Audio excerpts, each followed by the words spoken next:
Ada orang, ya semoga Allah memberikan hidayah pada mereka. Ada orang mengaku cinta, adakan peringatan Maulud Nabi, tapi dia tidak mau sholat. Dipanggil sama Allah, hayalah sholat, tidak mau datang. Ketika dia ini seakan-akan mencintai, memuliakan Nabi, memperingati kelahiran Nabi, tapi apa yang terjadi? Amalan-amalan, perbuatan, ucapan-ucapan Nabi, perintah larangannya tidak dilaksanakan, diabaikan. Bahkan yang bahaya sekali, mereka yang juga tidak senang, benci kepada sunnah-sunnah Nabi. Ketika ada orang yang rajin ke masjid, dikatakan soalim. Ketika orang yang belajar agama, dikatakan ini, kelompok ini, kelompok ini. Ada yang seperti itu. Ada orang menjalankan sunnah-sunnah Nabi dalam kehidupan, ya.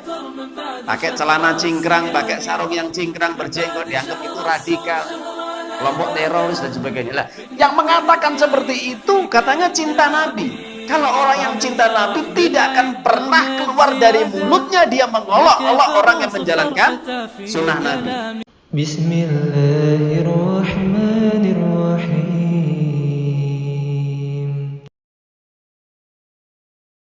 Fattabi'uni yuhibbukumullah yaghfir lakum dzunubakum wallahu ghafurur rahim. Wa qala Rasulullah sallallahu alaihi wasallam, fa inna astaqal hadis kitab Allah wa khairul hadi hadi Muhammadin sallallahu alaihi wasallam, besarul umuri mudatsatuha wa kullu mudatsatin bid'ah wa kullu bid'atin dhalalah wa kullu dhalalatin finnar. Wa khairukum man ta'allama al-Qur'ana wa 'allama. Iqra'ul Qur'an fa innahu ya'ti yaumal qiyamah syafi'an li ashabi. Amma ba'd. Rabbi zidni ilma warzuqni fahma waj'alni minas sholihin. Rabbi ishrah li sadri wa yassir li amri wahlul 'uqdatam min lisani yafqahu qawli. Allahumma la sahla illa ma ja'altahu sahla wa anta taj'alul hazna idza syi'ta sahla. Para jamaah Bapak Ibu yang dimulakan oleh Allah Subhanahu wa taala, pada kesempatan malam yang mulia ini alhamdulillah tidak ada kalimat yang pantas kita ucapkan melainkan kalimat syukur kita kepada Allah Subhanahu wa taala.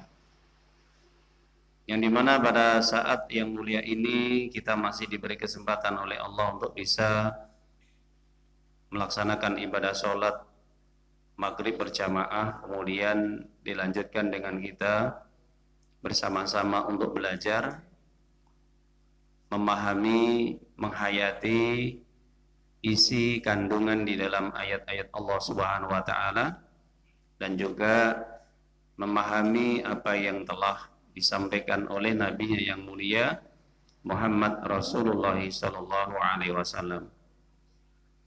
Karena tidak ada kebaikan bagi seseorang kecuali mereka yang senantiasa mau belajar, mau memahami agama Islam dan juga kemudian mengamalkan. Di antara orang-orang yang senantiasa mendapatkan kenikmatan, kebahagiaan adalah mereka yang senantiasa mau tetap dibimbing oleh Allah Subhanahu wa taala, mau diarahkan di jalannya yang lurus, yaitu Shiratal Mustaqim, agama Islam. Hal ini sesuai dengan apa yang diminta oleh setiap orang yang mengucapkan ihdinas Shiratal Mustaqim. Ya Allah, tunjukkanlah kami ke jalanmu yang lurus. Jadi tidak ada setiap orang yang hidup di dunia ini yang tidak membutuhkan hidayah. Baik itu ulama tetap membutuhkan hidayah. Baik itu pemimpin, raja tetap membutuhkan hidayah.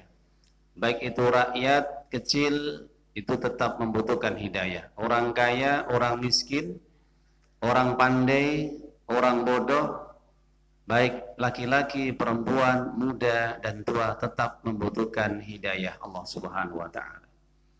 Oleh sebab itu para jamaah Bapak Ibu, kita bersyukur kepada Allah di mana kita masih diberi hidayah oleh Allah. Buktinya adalah kita masih dituntun, hati kita dibimbing oleh Allah untuk bisa bersama-sama melangkahkan kaki kita ke rumah-rumah Allah, yaitu masjid atau musola, dalam rangka untuk kita menjalankan ibadah sholat maghrib berjamaah.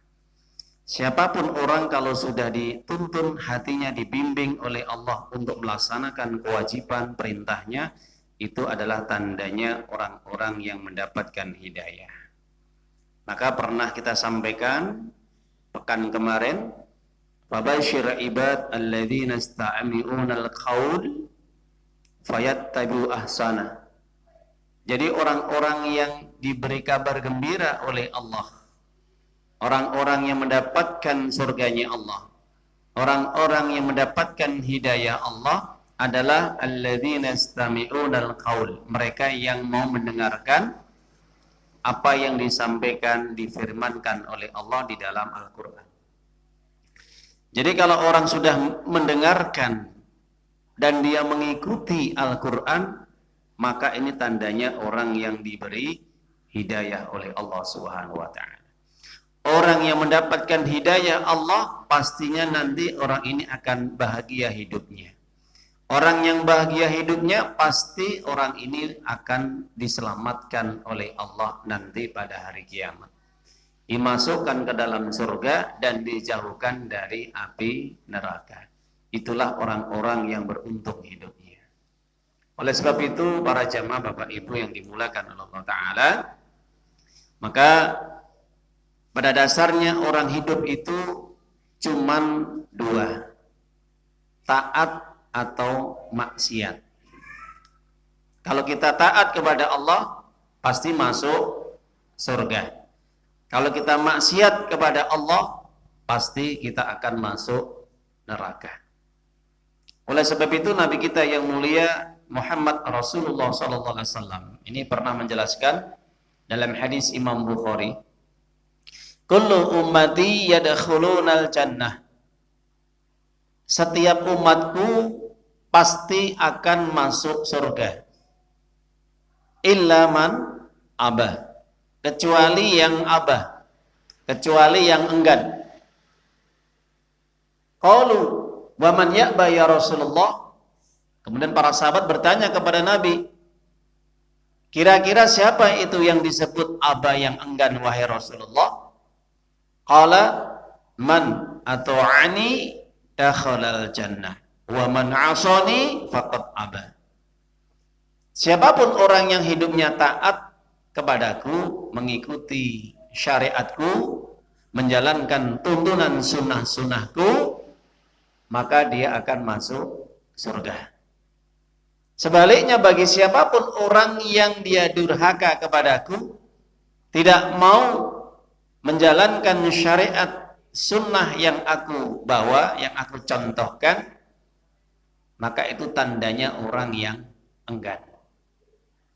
Orang yang enggan, orang yang tidak mau masuk surga. Jadi para jamaah Bapak Ibu rahimani rahimakumullah azza wa jalla, maka sudah sepatutnya kita orang yang mengaku cinta kepada Nabi, maka otomatis cinta kita ini harus ada bukti, harus ada kenyataan. Sekaligus harus ada pengorbanan. Yang dinamakan cinta kan pasti butuh bukti yang nyata, butuh pengorbanan. Tidak sekedar orang hanya mengaku cinta Nabi.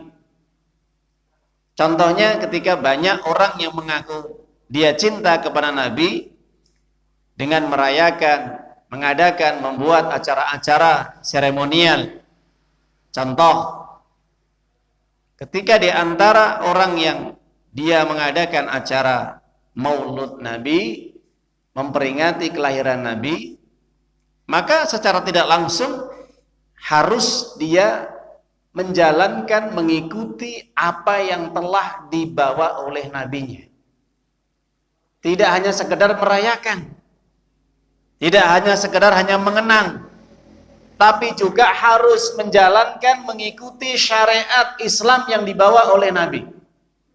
Itu tandanya orang yang betul-betul cinta kepada Nabi. Seandainya ada orang mengenang, memperingati kelahiran Nabi, maka otomatis dia dituntut juga harus bagaimana dia mencintai sepenuh hati lahir dan batin, menjalankan semua apa yang telah diperintahkan oleh Allah dan menjauhi apa yang dilarang oleh Allah. Maka tanda orang yang cinta kepada Nabi, cinta kepada Allah. Makanya kecintaan kepada Nabi ini otomatis membuahkan cintanya dia kepada Allah. Kenapa? Karena kalau orang sudah cinta kepada Nabi, secara otomatis dia akan menunjukkan pengorbanan, akan menunjukkan segala tindak tanduk ucapannya sesuai dengan apa yang telah dicontohkan oleh Nabi. Ibadahnya, keyakinannya, perbuatannya, ucapannya, akhlaknya, segala apapun yang dilakukan dalam kehidupan sehari-hari, maka harus mencocoki selaras dengan apa yang telah dicontohkan, yang dibawa oleh Nabi Muhammad SAW. Maka ini tandanya orang yang cinta kepada Nabi. Jadi seandainya kalau kita mengenang, memperingati kelahiran Nabi, maka bagaimana ketika Nabi tumbuh dewasa, sampai kemudian beliau diangkat menjadi Rasul umur 40 tahun, dan bertugas menyampaikan wahyu Allah Al-Quran dan ajaran Islam, maka apapun Islam dan semua syariat yang dibawa oleh Nabi, beserta aturan-aturan hukum, perintah, larangan, dan semuanya, itu harus dijalankan dengan sebaik-baik mungkin. Jadi tidak hanya sekedar hanya mengenang. Kalau hanya sekedar mengenang, memperingati, tapi pada kenyataan dalam kehidupan sehari-hari tidak sesuai dengan contoh, perilaku, teladan, akhlak, ibadah Nabi, maka ini tandanya busyat, kadzab, dusta. Jadi ada dusta kepada Nabi SAW. Banyak orang mengaku cinta kepada Nabi, tapi ibadahnya, perilakunya, perbuatannya, akhlaknya tidak sesuai dengan apa yang telah dicontohkan oleh Nabi SAW. Nah, ini pendusta, Bapak Ibu. Jadi bagaimana caranya kita supaya menjadi orang, umat yang dianggap umat yang betul-betul setia dan cinta kepada Nabi dan mendapatkan syafaatnya Nabi Muhammad SAW? Yang pertama kali yang harus kita jalankan adalah yaitu mentaati semua apa yang diperintahkan oleh Nabi, apapun itu, dan menjauhi semua apa yang dilarang oleh Nabi, meskipun kadang-kadang dalam hati kita ini berat, meskipun kadang-kadang dalam hati kita ini tidak sesuai dengan keinginan kita. Maka orang yang dia mengaku cinta kepada Nabi, maka otomatis dia harus mengikuti apapun yang diperintahkan, menjalankan semua yang diperintahkan oleh Nabi dalam hadis-hadisnya, dalam sunnah-sunnahnya. Kalau Nabi mengatakan A, ikuti A. Kalau Nabi mengatakan B, ikuti B. Jangan dibantah, jangan ditentang, jangan diselisihi. Ini orang yang tandanya cinta kepada Nabi. Jadi para jamaah Bapak Ibu yang dimuliakan oleh Allah Subhanahu wa taala, maka kalau orang sudah melaksanakan, menjalankan semua apa yang diperintahkan oleh Nabi, mentaati Nabi, maka insya Allah dia tandanya orang-orang yang cinta kepada Allah dan akan mendapatkan syafaatnya nanti pada hari kiamat dan akan bertemu dengan Nabi di telaga Al-Kautsar. Itu kalau dia menjalankan semua apa yang diperintahkan oleh Nabi Muhammad SAW. Karena apapun perintah Nabi itu ya perintah Allah. Perintah Nabi adalah perintah Allah, apapun keadaannya. Maka tidak sepantasnya bagi orang mukmin itu punya pilihan yang lain. Kalau Nabi mengatakan A, ya diikutin. Jadi kalau sampai dia berani mendurhakai Nabi SAW, mendurhakai, menyelisihi perintah-perintah Nabi, maka ini tandanya orang yang dia mendurhakai Allah dan tersesat dengan kesesatan yang nyata. Maka Allah Subhanahu wa taala menurunkan di dalam surat Al-Ahzab, surat yang ke-33 ayat 36, maka lil mu'min wal mu'minatin wa ma kana lil mu'min wal mu'minatin idza qadallahu wa rasuluhu amran ayyakuna lahumul khiyaratu min amrihim. Tidak sepatutnya bagi laki-laki dan perempuan yang mengaku beriman, kalau Allah dan Rasulnya sudah menentukan, sudah memiliki pilihan, keputusan, maka tidak pantas orang yang mengaku beriman, baik laki-laki dan perempuan itu, memiliki keputusan pilihan yang lain yang menyelisihi perintah Allah dan Nabi-Nya. Ya, jelas ya? Barang siapa yang dia mendurhakai Allah dan Rasulnya, sungguh dia tersesat dengan kesesatan yang nyata. Wa may ya'sillahu wa rasulahu faqad dhalla dhalalan mubina. Jadi kalau orang berani menyelisihi, berani mendurhakai apa yang diperintahkan oleh Nabi, tandanya juga dia mendurhakai Allah, menyelisih Allah, maka tersesat dalam kesesatan yang nyata. Jadi kalau perintah Nabi sholat, ya sholat. Kalau perintah Nabi untuk puasa, ya puasa. Kalau perintah Nabi untuk kita ini berbuat kewajiban-kewajiban yang lain, ya harus kita jalankan semuanya. Karena apapun yang diperintahkan oleh Nabi, ini juga sama dengan perintah Allah. Karena hadis Nabi yang sahih adalah bagian sumber hukum yang kedua setelah Al-Quran. Jadi kalau kita ini mengikuti Nabi, contoh kalau kita sholat, perintah sholat dari Allah, tata caranya, perbuatannya, ucapannya, dzikir, doa dan semuanya adalah berasal dari Nabi. Nabi yang mengajarkan bagaimana tata cara sholat yang benar. Nah itu contoh ya. Jadi para jamaah Bapak Ibu yang dimulakan oleh Allah. Yang kedua, orang yang cinta kepada Nabi, maka otomatis dia betul-betul menjadikan Nabi itu di atas segala-galanya, daripada orang tuanya, daripada pemimpinnya, daripada orang lain atau manusia siapapun yang ada di muka bumi ini. Jadi kalau orang cinta kepada Nabi, maka Nabi harus didahulukan daripada yang lainnya. Kenapa? Karena itu konsekuensi kalau dia cinta kepada Nabi Muhammad sallallahu alaihi wasallam. An-nabiyyu aula bil mu'minina min anfusihim. Nabi itu adalah yang paling utama, yang harus diutamakan, yang harus diprioritaskan daripada orang-orang mukmin. Ya, daripada orang-orang mukmin artinya daripada diri mereka sendiri, baik itu keluarga maupun siapapun manusia yang dicintainya. Ini di dalam surat Al-Ahzab ayat yang ke-6. Bahkan juga keluarga Nabi, istri-istri Nabi pun itu harus didahulukan, diutamakan, lebih dicintai daripada istri-istri kita, istri-istri orang mukmin yang lainnya. Keluarga-keluarga Nabi, kerabat-kerabat Nabi lebih diutamakan, lebih dicintai daripada kerabat saudara-saudara yang lainnya. Nah, ini tanda orang yang cinta kepada Nabi.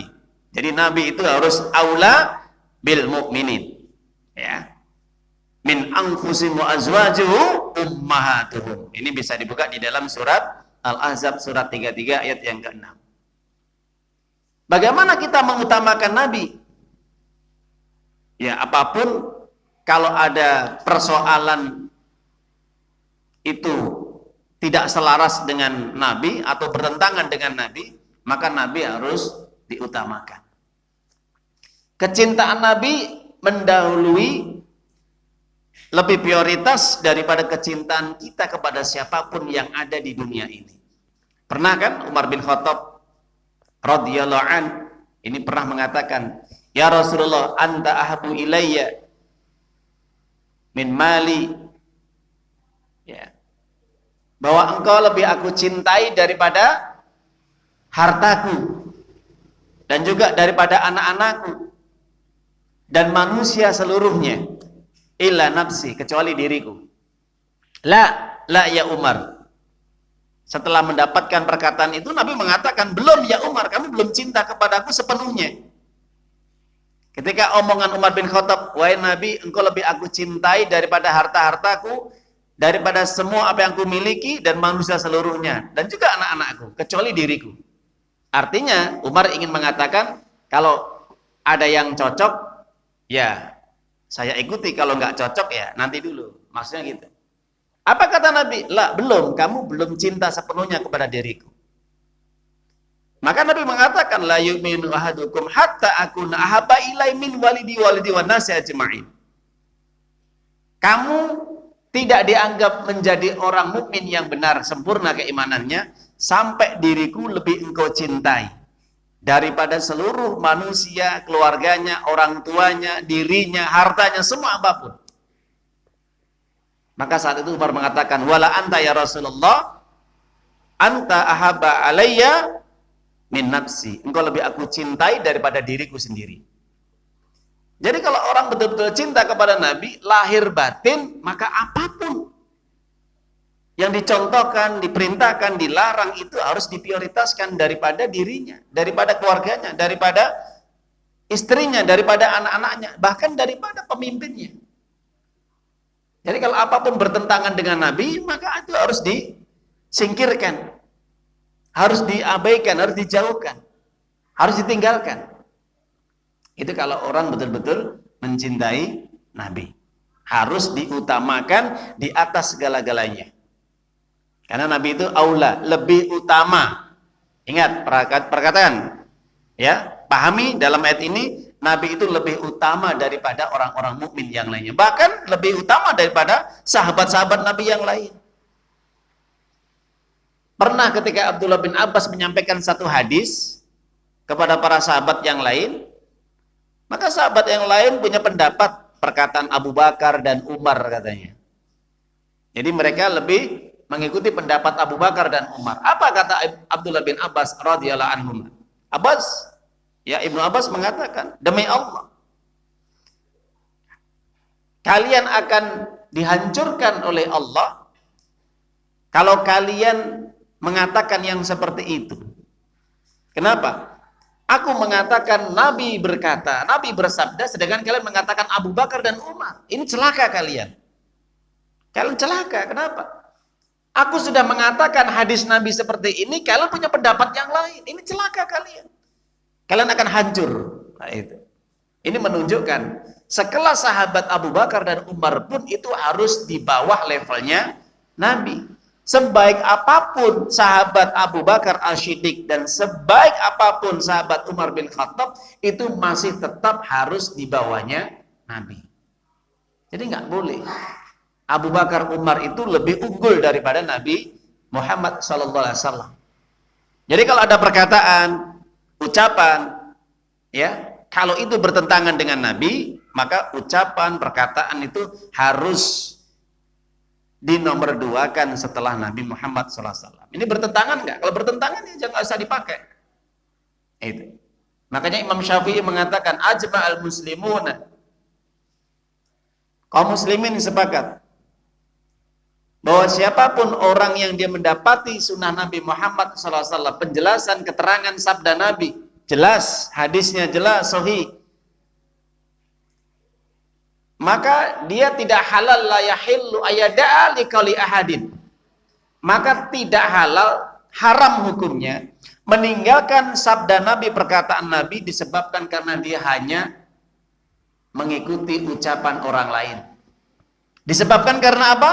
Disebabkan karena ini taklid, ya, asobiyah terhadap ucapan, entah itu tokohnya, pemimpinnya, gurunya, ustadznya, ataupun siapapun.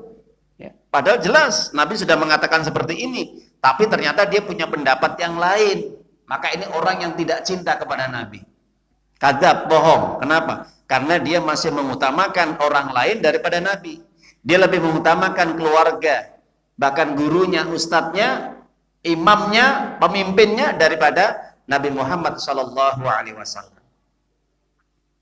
Yang kedua, yang ketiga, tanda orang yang cinta kepada Nabi Muhammad SAW, apapun keputusan, aturan, hukum, kebijakan itu harus dinomorsatukan. Ketika ada suatu persoalan hukum, maka Nabi harus diutamakan. Jangan mencari keputusan hukum yang lain selain keputusan Nabi, jangan. Jadi kalau Nabi mengatakan hukum ini seperti ini, maka harus diikuti. Jangan mengikuti apapun aturan hukum yang itu bertentangan dengan aturan hukum yang disampaikan oleh Nabi. Ini nggak boleh. Ada kasusnya ketika orang Yahudi yang dimana disampaikan kepada Nabi bahwa ada orang Yahudi ini berzina dengan wanita yang sudah menikah. Maka ketika keduanya ini tertangkap basah, maka dilaporkan kepada ulama Yahudi. Maka setelah dilaporkan kepada ulama Yahudi, maka keputusan ulama Yahudi mengatakan kedua yang sedang berzina ini, yang telah berzina ini, maka mereka dihukum saja. Ya sudah dihukum. Apa hukumannya? Hukumannya diarak keliling. Ketika hukumannya ini diarak keliling, maka kabar ini sampai kepada Nabi bahwa ulama tadi tidak memutuskan perkara hukum kepada apa yang disampaikan oleh Allah di dalam kitab Taurat dan tidak disampaikan kepada Nabi. Maka saat itulah Nabi langsung memanggil ulama Yahudi tadi, mengatakan, apakah seperti itu aturan hukum di dalam kitab Taurat? Dan kenapa kalian ketika ada persoalan tidak menyampaikan masalah ini kepada diriku? Maka apa?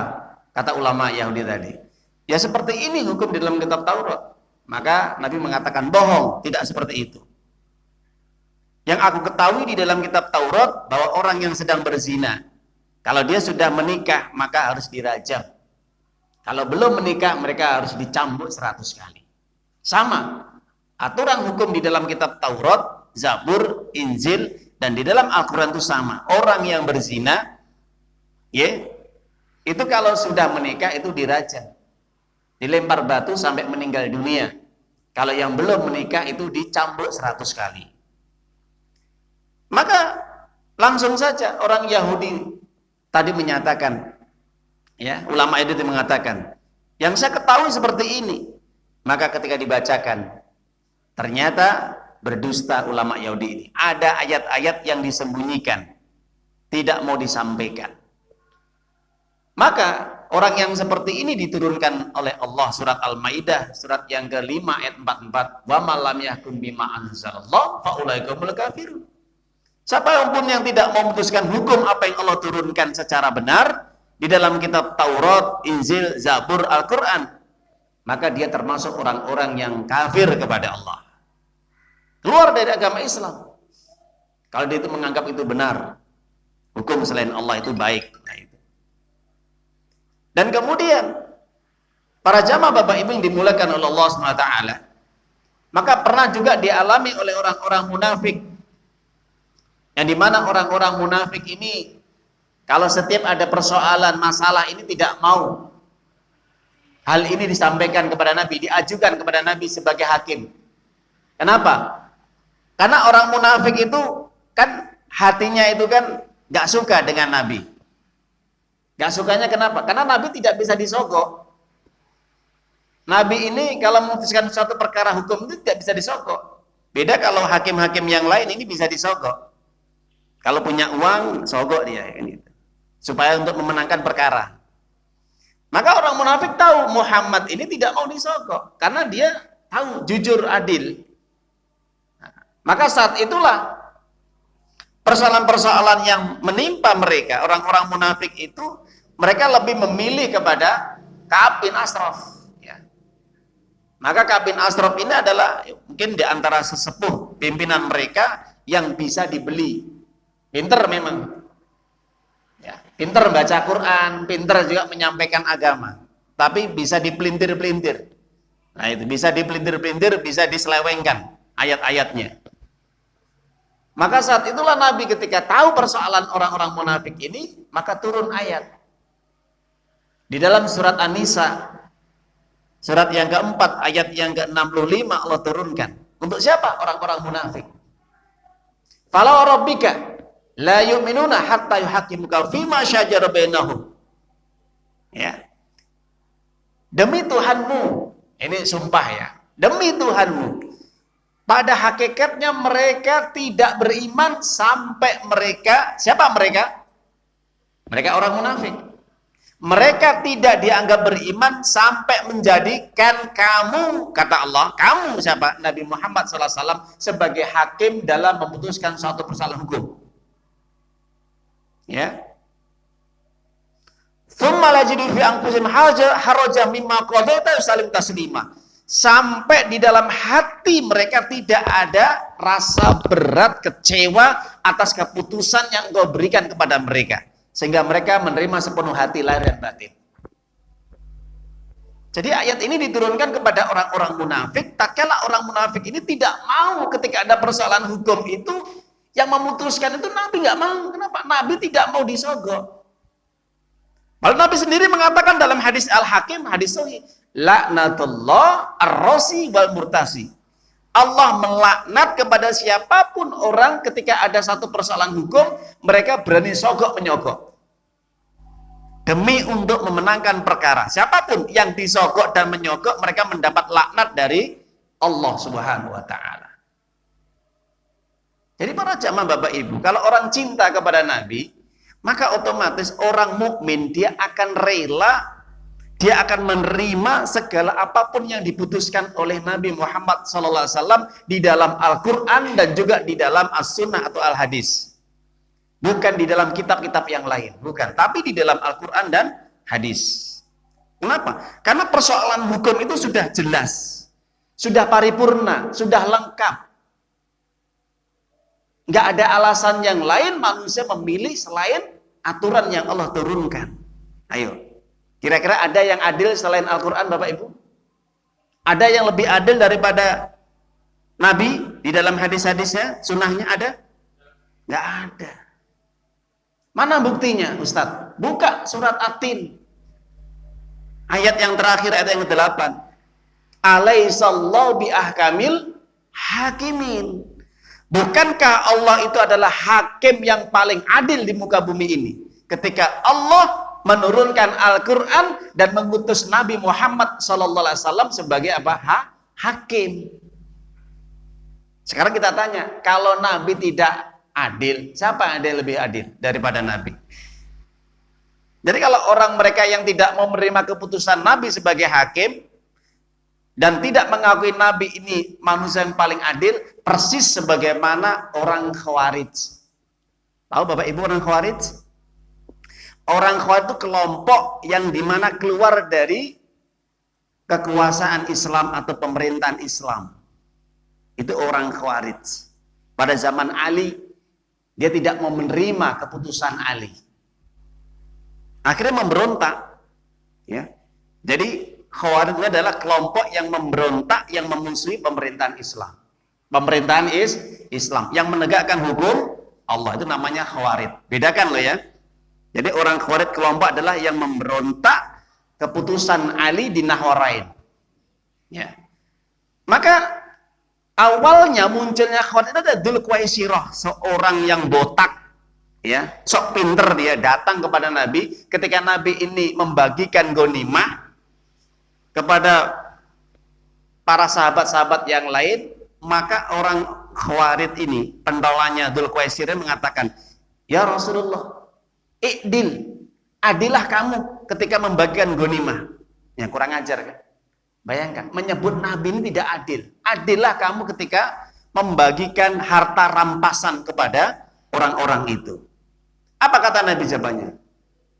Kalau saya tidak adil, terus siapa lagi yang lebih adil daripada saya? Ya. Maka setelah orang ini berlalu meninggalkan Nabi, maka kalian akan melihat ya orang-orang yang dimana keturunan daripada keturunan orang ini maka akan membuat kerusakan di muka bumi ini. Ya, kerusakan, benar. Khawarij ini membuat kerusakan. Jadi para jamaah Bapak Ibu yang dimuliakan oleh Allah.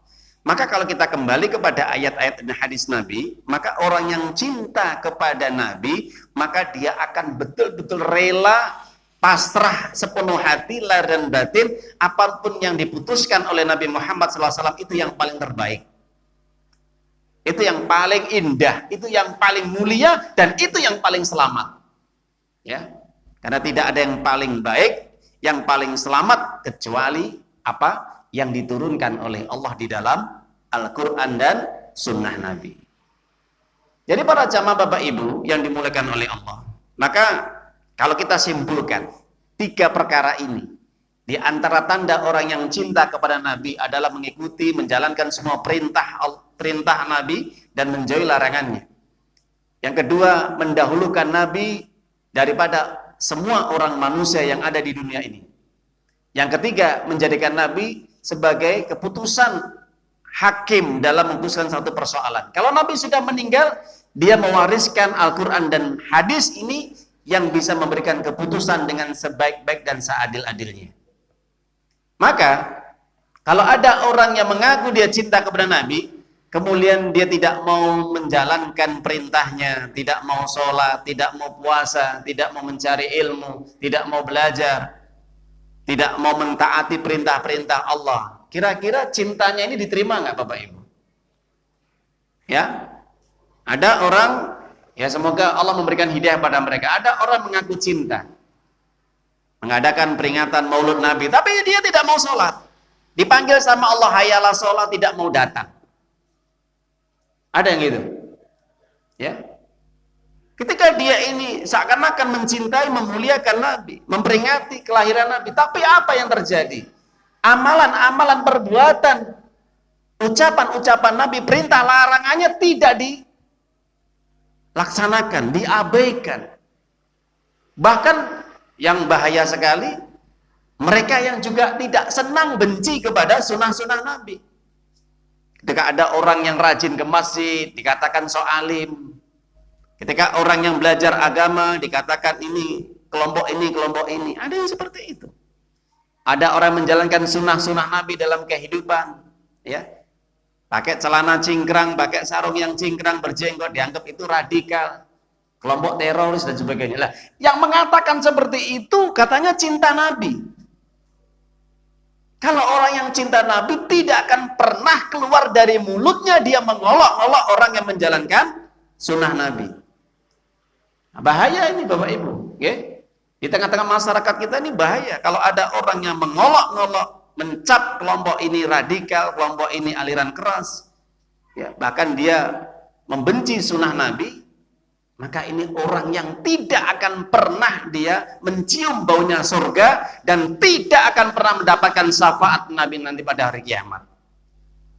Meskipun dia ini dalam kehidupannya dia berbuat baik, ya, kepada siapapun, tapi karena ada ucapan ini yang menyakitkan, ingat, menyakiti Nabi. Meskipun Nabi sudah meninggal, tapi dia menyakiti apa yang telah wariskan yang ditinggalkan oleh Nabi berupa ajaran-ajarannya, hukum-hukumnya, sunnah-sunnahnya, ibadah yang dicontohkan dan apapun itu. Kalau sampai diolok-olok, dihina, maka Nabi sakit, Nabi marah betul.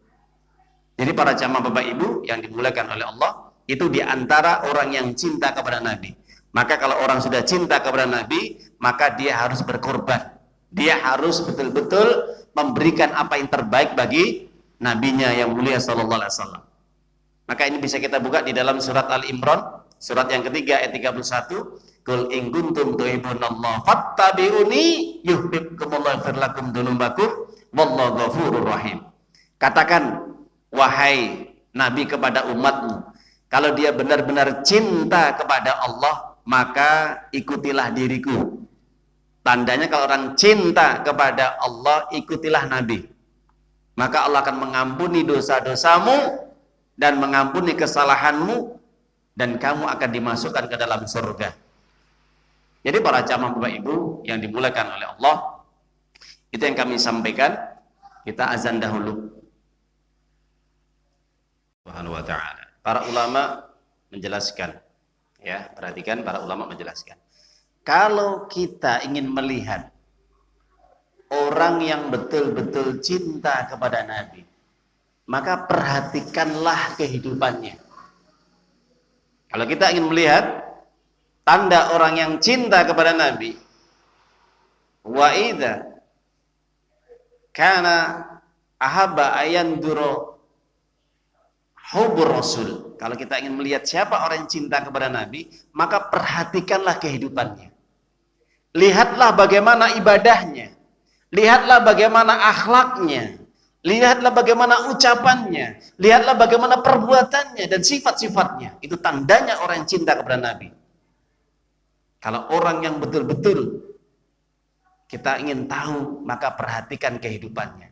Jangan hanya kita melihat gebar-gebiarnya saja. Ya, jangan melihat hanya dari satu sisi. Dia berbuat baik hanya setahun sekali, memperingati kelahiran Nabi. Tapi sehari-hari bagaimana? Salatkah dia? Memperingati kelahiran Nabi, apakah dia puasa? Dia rajin ke masjid? Dia paham tentang sunnah-sunnah? Mempelajari Al-Quran? Hadis-hadisnya? Perhatikan dia. Kalau dia orang yang betul-betul cinta kepada Nabi, maka dia bisa menunjukkan bukti rasa cintanya dengan ucapan, perbuatan, akhlak, dan ibadahnya. Itu orang yang tanda cinta kepada Nabi. Tidak sekedar hanya mengenang kelahiran Nabi setiap tahun sekali, tapi tidak pernah ibadah sholat, tidak pernah rajin untuk sholat berjamaah, panggilan adzan selalu diabaikan. Dia lebih enak-enak nongkrong, bersantai-santai, tinggalkan ibadah wajibnya sholatnya. Ini bukan orang yang cinta kepada Nabi. Padahal nanti pada hari kiamat, orang yang tidak akan pernah bertemu Nabi nanti di Telaga Al-Kausar, dan tidak akan pernah mendapatkan syafaat Nabi, mereka yang tidak pernah sholat 5 waktu. Di antaranya itu, ingat, mereka yang mengabaikan sholat 5 waktunya. Belum nanti kewajiban-kewajiban yang lain. Ya ayyuhalladzina amanu ittaqullaha haqqa tuqatih wa la tamutunna illa wa antum muslimun.